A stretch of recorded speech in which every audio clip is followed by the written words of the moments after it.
성경 말씀은 예레미야 45장입니다. 예레미야 45장 1절로 5절까지 말씀 같이 함께 찾아보겠습니다.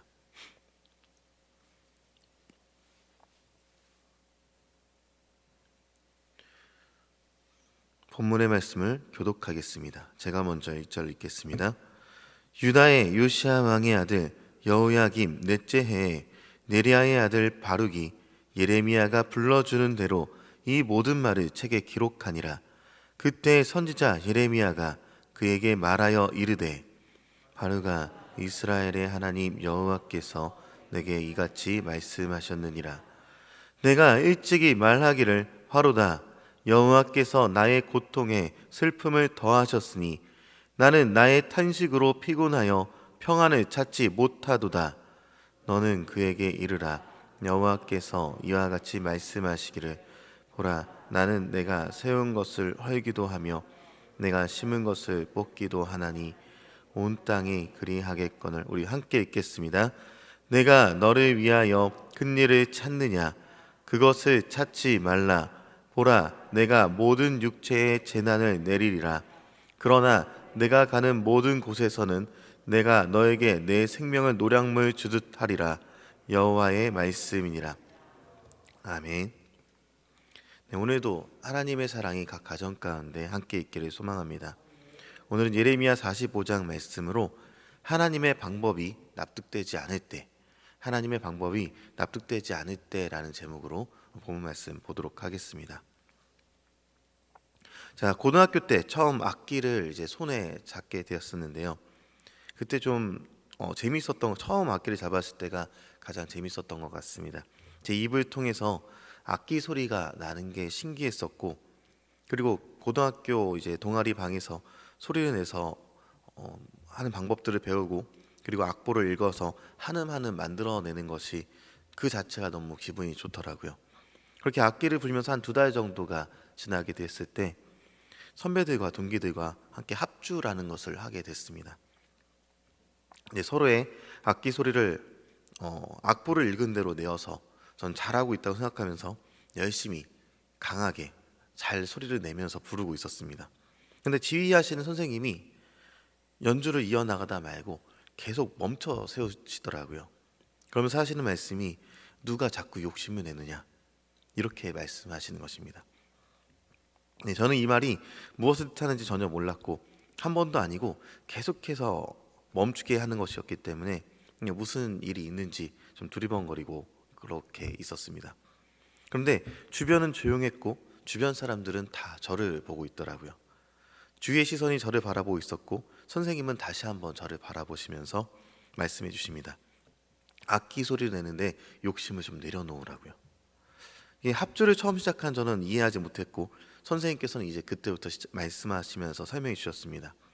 악기에 여러 악기들이 소리가 뒤섞여서 하나의 하모니를 내야 되는데, 한 사람의 소리가 계속 크고 강하기만 해서 소리 밸런스가 하나도 맞지 않는다고 그렇게 운을 떼면서 얘기를 하시는 것이었습니다. 저는 제 소리가 나는 것이 너무 신기했고, 크게 최선을 다해 불기만 했던 것이지 다른 사람의 소리를 들을 마음 자체가 애초에 없었던 것이죠. 다른 사람의 소리를 들어가면서 강하게 낼 때는 강하게 내야 되고, 또 받쳐주는 소리를 낼 때는 약하게 또 작게 불어야 됩니다. 이거 제 마음대로 하면 안 되고, 지휘자 선생님을 바라보면서 지휘하는 것을 이제 듣고 보면서 함께 이제 맞춰가야 했던 것이죠. 그런데 저는 나만 생각한 나머지 나만을 위한 악기 소리는 여러 악기가 함께 소리를 내는 것에 있어서 그 음악을 만들어내는 그 합주에는 어울리지 않게 계속 저만 강하게 됐었던 것입니다. 그래서 전 잘한다 생각했던 그 음악이 방해하는 음악으로 나왔던 것이죠. 음악 초보였던 저는 제 소리에만 집중했습니다. 전체 음악을 해치는지도 모르고요. 우리의 신앙생활이나 일상생활에서도 비슷한 일이 자주 있다고 여겨집니다. 내가 옳다고 여기는 일에 최선을 다해서 나만의 소리를 강하게 낼 때가 우리들은 종종 있게 되죠. 그리고 무교역자로서 여러 교회를 다녀보며 느끼는 것은, 자신의 소리만을 내어서 하고 싶은 대로 신앙생활을 하는 것은 한국 교회에 있는 오래전부터 있는 전통이지 않을까, 그런 생각이 들게 됩니다. 물론 저도 거기에서 자유롭지 못하고요. 내 소리만을 강조하고 내 계획만을 강조한다면 우리는 하나의 교회 공동체를 이뤄낼 수가 없게 될 것입니다. 이는 교회 생활뿐만 아니라 일터나 가정에서도 마찬가지일 것이죠. 안타깝게도 지휘자의 지혜를 보지 않고 내 소리만 계속 강하게 내었던 저처럼 많은 사람들은 하나님의 말씀을 듣고도 여전히 강하게 자신이 옳다고 소리치며 행동하는 경우들을 보게 됩니다. 오늘 본문에도 예레미야에 대한 이야기 중 자신이 옳다고 여겼던 한 사람에 대해 소개하고 있고요. 그리고 하나님이 그를 가르치시는 내용이 오늘 내용 전반적으로 나타나 있습니다. 그는 하나님께서 주시는 메시지가 마음에 들지 않았던 사람입니다. 바룩이라는 사람인데요. 이 바룩은 예레미야가 하나님의 선지자임을 알았던 사람이었고 예레미야의 친구이며 제자이기도 했던 사람입니다. 그는 예레미야가 하나님이 보내주신 참 선지자임을 아는 사람입니다. 그런데 하나님의 메시지가 들려지게 될 때, 그리고 전달하는 사람으로서 같이 있을 때 그는 자신의 처지를 슬퍼하며 힘들어하기만 했던 것이죠. 오늘 본문 3절의 말씀을 다시 같이 함께 읽어보도록 하겠습니다. 3절의 말씀을 함께 읽겠습니다. 시작. 내가 일찍이 말하기를 화로다. 여호와께서 나의 고통에 슬픔을 더하셨으니 나는 나의 탄식으로 피곤하여 평안을 찾지 못하도다. 바룩은 자신의 처지를 슬퍼했습니다. 바룩은 고통의 슬픔이 더해졌다라고 합니다. 이 고통에 해당하는 히브리어 마크오비는 육체적 고통과 정신적 고통을 모두 의미하고 있는데, 당시 바룩은 유다에 임할 무서운 심판의 내용을 책으로 기록하고 그 내용을 많은 사람들 앞에서 낭독하는 일을 감당하고 있었습니다. 그런데 유다 사람들은 하나님의 심판의 메시지를 듣고서는 회개하기는커녕 거짓 예언이다 반박했고요. 남유다의 왕이었던 여호야김은 하나님의 말씀이 기록된 두루마기를 태우기까지 했습니다. 이처럼 말씀을 받아 적고 대언하는 일 자체에 멸시를 받았고 모독을 받는 상황에서 그는 애통하는 마음을 가졌을 것이고요. 그리고 하나님의 말씀을 들으면서도 회개하지 않고 파멸에 이르고 있는 동족들을 바라보며 비참한 운명에 대한 슬픔을 커졌을 것 같습니다. 그리고 파멸에 이르는 유대인들을 바라보면서 하나님의 방법에 대한 의문도 또 가졌던 것 같습니다. 그래서 하나님께서 왜 굳이 이들이 아무리 악하게 나아가기로서니 이렇게 70년 동안의 포로기 생활을 했어야 되는 건지, 이 고통의 슬픔을 더했다라고까지 이야기하고 있는 것이죠. 개역개정으로 읽어서 그렇지 원문에 가깝게 읽어보면 조금 뉘앙스가 다른 것을 보게 됩니다. 3절의 말씀을 다시 사역해서 읽어보겠습니다. 바룩이 말합니다. 다시 사역해서 3절의 말씀을 읽어보면 나는 내가 하는 말을 들었다. 끝장이다. 가뜩이나 고생스러운데 여호와마저 나를 괴롭히시니 나는 한숨 쉴 만한 힘조차 없고 조금도 안심할 수 없구나. 이렇게 바룩은 말하고 있었다는 것이죠. 그러면서 바룩은요 5절에 표현하는 큰 일을 찾고 있었습니다. 여기서 공동번역개정으로 통해 읽으면요 내가 이제 큰 일을 도모한다라고 번역되어 있습니다. 하나님의 방법과 뜻이 마음에 들지 않았던 바룩은요 자신의 방법으로 강하게 스스로 옳다고 여겼던 어떤 큰 일을 도모하고 있었다고 하나님께서 말씀하고 계셨던 것이죠. 아마도 그가 도모하던 일은 유다가 포로로 잡혀가는 일에 대한 반대의 어떤 방법들에 대해서 찾았을 것입니다.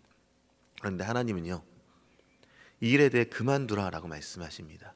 5절 말씀인데요 5절의 말씀을 같이 함께 읽겠습니다. 5절입니다. 시작. 내가 너를 위하여 큰 일을 찾느냐? 그것을 찾지 말라. 보라, 내가 모든 육체의 재난을 내리리라. 그러나 내가 가는 모든 곳에서는 내가 너에게 내 생명을 노량물 주듯 하리라. 여호와의 말씀이니라. 내가 도모하던 큰 일을 멈추라. 그만두어라. 이렇게 말씀하고 계신 것이죠. 내가 내 생명을 보존해 줄 것이니까 그를 멈추고 하나님의 방법을 믿고 따르라 말씀하고 계신 것입니다. 바룩은 자신이 옳다고 여긴 곳에서 계속 강하게 달려나가려고만 했습니다. 하나님이 유다를 사로잡혀 가게 하면서 큰 계획을 이끌어 가신 일에 대해서는 관심이 없고 오직 자신이 옳다 여기는 일에 강하게 달려나가려 했던 것이죠. 이러할 때 하나님께서는 멈춰라, 그만두라 하셨던 것입니다. 제가 마치 악기를 강하게만 불 때 한 음악이 되지 않았던 것처럼 바룩은 강하게 나가려 할 때 하나님의 계획에 어긋나는 일을 행하려 했던 것입니다. 하나님의 방법대로 유다가 포로로 잡혀가야만 유다의 죄에 대한 책임을 물을 수가 있었고 70년 포로기 동안 다시 재정비를 할 수가 있게 됩니다. 이스라엘의 죄가 가득해진 땅 가나안 땅에 거룩을 유지할 수 있게 되려면 결국 이 포로기 기간이 필요했던 것이죠. 더 나아가서 이스라엘을 회복시키기 위해서, 또 가나안 땅을 회복시키기 위해서는 희년과 안식년을 지키지 않았던 그 땅에 희년과 안식년이 필요했던 것입니다. 그러나 바룩은 이에 대해서 거절한 계획을 가지고 있었던 것이죠. 하나님은 그런 바룩을 예레미야를 통해 가르치셨습니다. 예수님이 이 땅에 오셨을 때도 예수님의 제자 중 수제자 베드로가 예수님 앞을 가로막은 적이 있습니다. 그러면서 주님 십자가의 길을 가실 수가 없습니다 라고 외쳤죠. 그리고 주님은 이에 대해서 대적자를 뜻하는 단어 사다나라고 말씀하시면서 내 뒤로 물러가라 라고 말씀하시기도 하셨습니다. 베드로도 바룩도 하나님의 지휘하심을 이해하지 못했고 자신의 열심에 취해 주님의 나라가 이루어지는 것에 대해 대적자 사단이라고 불림받을 수밖에 없는 그런 모습이 되었습니다. 그리고 이제 우리의 모습입니다. 현대를 살아가는 그리스도인은요, 하나님의 큰 계획을 이해하지 못하더라도 하나님을 신뢰할 수 있어야만 합니다.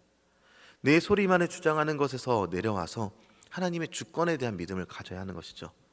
하나님은 그분의 주권을 말씀하시며 바룩을 위로하셨고요, 또 주님은 베드로를 3번이나 내 양을 치라 먹이라 말씀하시면서 위로하셨습니다.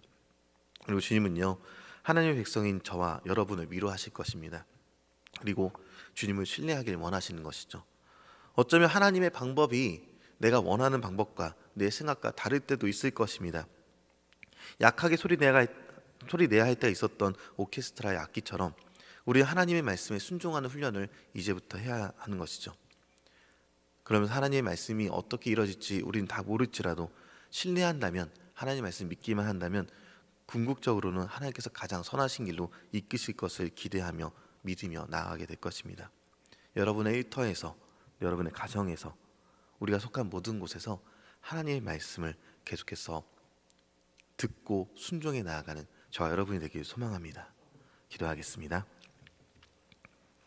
사랑의 하나님, 하나님께서 우리 삶을 이끌어 주심을 믿습니다. 어쩌면 우매한 우리는 하나님의 방법을 제대로 신뢰하지 못할 때가 많습니다. 그러나 이제는 하나님을 온전히 믿기 원합니다. 우리가 다 이해하지 못하더라도 하나님의 선하심을 믿으며 따르길 원합니다. 또한 주님께서 허락해 주신 것에 감사하여 예물을 드리는 지체가 있습니다. 주님께 늘 감사하는 신앙이 되게 하여 주시고 기쁨으로 드릴 때 받아 주시옵소서. 우리를 구원하신 예수님의 이름으로 기도드립니다. 아멘. 우리 시간에 같이 함께 기도하겠습니다. 첫째로, 우리가 하나님이 주신 말씀대로 살기를 원한다라고 함께 기도했으면 좋겠는데요, 나는 다 이해하지 못해도 하나님이 선하시기에 하나님을 따르고 하나님만 온전히 의지하게 되기를 기도하겠습니다. 또 전심으로 하나님을 의지하기 원합니다라고 기도하고요. 두 번째로는 담임 목사님과 원로 목사님, 장로님들, 그리고 초원의 목자들을 위해서 함께 기도해 주실 때 주님께서 주시는 힘으로 사명을 감당하며 영육간의 강건함을 위해서 함께 기도하겠습니다.